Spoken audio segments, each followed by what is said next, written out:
देश भर से 12,000 रेल कर्मी दिल्ली में इकट्ठा हो रहे हैं और तारीख है 2 से लेकर 4 सितंबर तक। लेकिन क्या मुद्दा है, क्योंकि रेल कर्मियों का जमावड़ा एक ही मंच पर हो रहा है और दिल्ली में इकट्ठा हो रहे हैं। पूरे देश भर से रेल कर्मी क्यों आ रहे हैं? हमारे साथ में बीसी शर्मा जी हैं जो एनएफआईआर के उपाध्यक्ष हैं। सर, ये बताइए कि क्या वजह है कि एक साथ में इतने रेल कर्मी इकट्ठा हो रहे हैं और क्या मुद्दा होगा ये जो इकट्ठा होने का?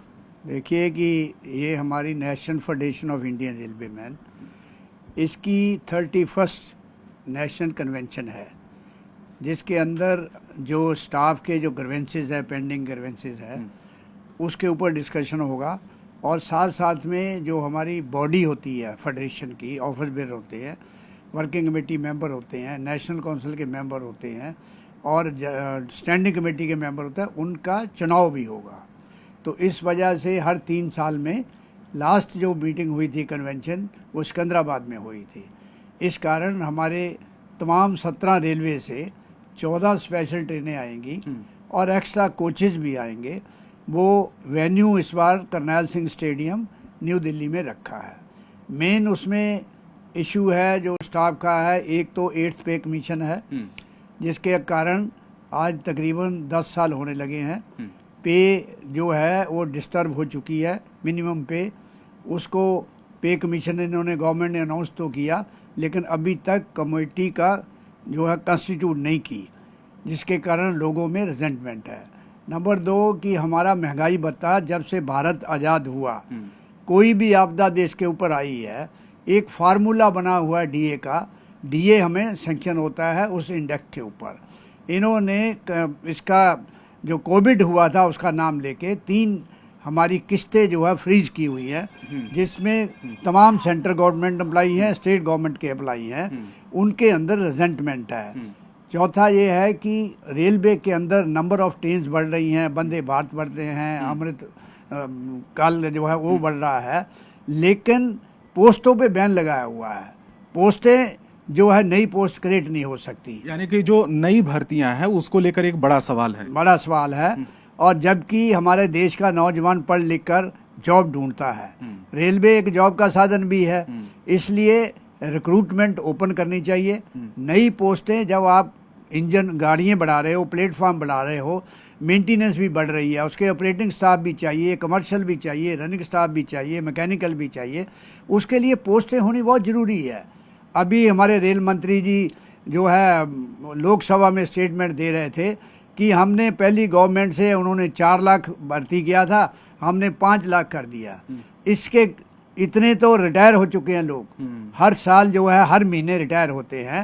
जो काम बढ़ा है, टेक्निकल काम बढ़ा है, डिजिटलाइजेशन का तरीका आ गया है, उसके अंदर मैन पावर की जरूरत है। अच्छा, पहले कितने कर्मचारी हुआ करते थे रेलवे में और अभी मौजूदा में कितने? पहले 18 लाख कर्मचारी होते थे। आज कितने साल पहले सर? 1980 से पहले। अच्छा। आज जो है 12.5 लाख है, उसमें भी रिटायर हो रहे हैं हर महीने। तो कम से कम जो है 3, 4, 5 हज़ार हर महीने आदमी रिटायर हो रहा है। और अगर भर्ती किया जाए तो कितने लोगों को रोजगार मिल सकता है? नंबर 1 तो 2.5 लाख पोस्ट जो है इंडियन रेलवे में खाली है। अच्छा। उसको बढ़ना चाहिए। जो यार्ड स्टिक लेट डाउन है कि इंजनों पे इतनी गाड़ियों की मेंटेनेंस करने के लिए इतना स्टाफ चाहिए, उतना ही हमें चाहिए, एक्स्ट्रा हम मांगते नहीं हैं। वेयर एज पहले ऑफिसरों की गिनती कम होती थी, ऑफिसरों की गिनती बड़ी है। जहाँ नए डीआरएम ऑफिस बड़े हैं, ऑफिसर बड़े हैं, स्टाफ नहीं बढ़ा। स्टाफ की पोस्टें यहाँ से लेके वहाँ कर रहे हैं। तो इन तमाम बातों को लेके एनएफआईआर की कन्वेंशन जो 3 साल हो गई है, उसके ऊपर मेन मुद्दा जो है सबसे है, जो युवा साथी हमारे रेलवे के अंदर भर्ती हुए हैं, दूसरे अदारों में भर्ती हुए हैं, उनकी जो है जनवरी 2004 और उसके बाद उनकी जो पेंशन है, कंट्रीब्यूटरी पेंशन इन्होंने की है।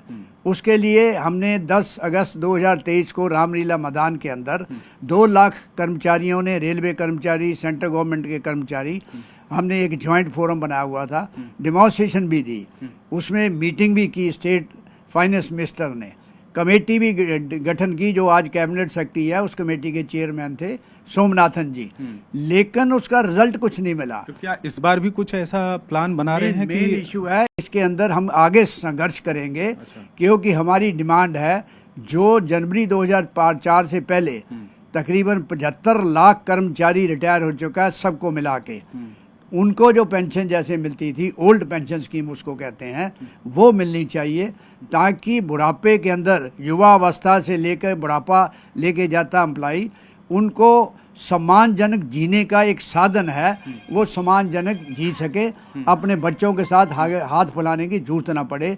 ओल्ड पेंशन जरूरी है।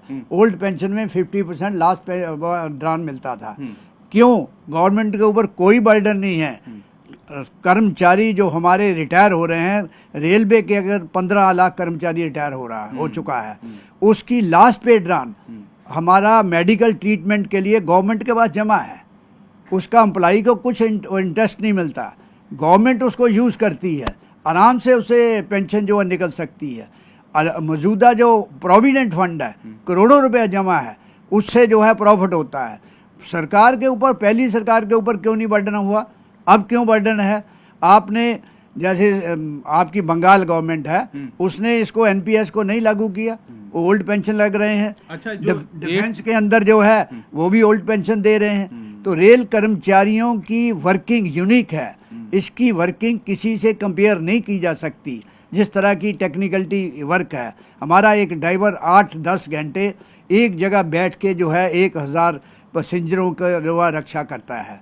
तो इसके कारण जो रेलवे के अंदर भर्ती नहीं हो रही है, एक्सीडेंट का भी एक काज है। अच्छा, उसके कारण जो हम ठेकेदार को इसके सेंसिटिव काम के अंदर बढ़ा रहे हैं, सिग्नल की लाइनें कर रहे हैं, ट्रैक की मेंटेनेंस के लिए कर रहे हैं, इंजनों की मेंटेनेंस के लिए कर रहे हैं, कोचेज की मेंटेनेंस प्राइवेट लोग ला रहे हैं। वो ट्रेंड नहीं होते, वो ट्रेंड नहीं होते, टेक्निकल नॉलेज नहीं होती है। बालासोर का एक्सीडेंट का यही कारण है। अच्छा। तो इन तमाम बातों को लेके NFIR 234 को अपनी कन्वेंशन में जो करनैल सिंह स्टेडियम है, उसमें ये सारे मैटर डिस्कस करें। मंत्री जी को भी बुलाया गया क्या? आज हमने रेल मंत्री श्री वैष्णवी जी को भी कहा है, रमनीत सिंह बिट्टू जो को भी कहा है, उन्होंने आने का आश्वासन दिया है। अभी हम फिर दोबारा उनके पास मिलने जाएंगे। धन्यवाद हमसे बात करने के लिए। कैमरामैन पंकज तोमर के साथ रवि सिंह, दिल्ली, न्यूज़ 18 इंडिया।